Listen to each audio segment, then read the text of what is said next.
ইয়াজুজ মাজুজ সম্প্রদায় কারা? এবং ইয়াজুজ এবং মাজুজ এই দুটি সম্প্রদায় মানুষেরই একটা বিশেষ দুটি সম্প্রদায়।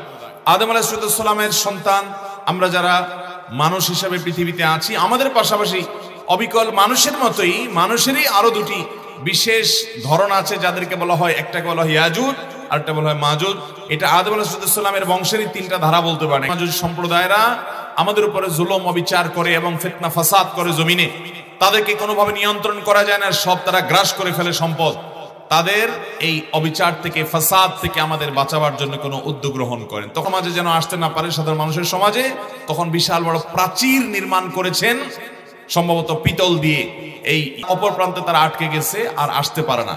কিয়ামতের আগে তারা সেই প্রাচীর ডিঙ্গিয়ে তারা আসবে। প্রতিদিনই তারা প্রাচীর ডিঙ্গানোর চেষ্টা করে, কিন্তু আল্লাহ তাআলার বিশেষ আল্লাহ নির্দেশের কারণে তারা সেটি অতিক্রম করতে পারে না।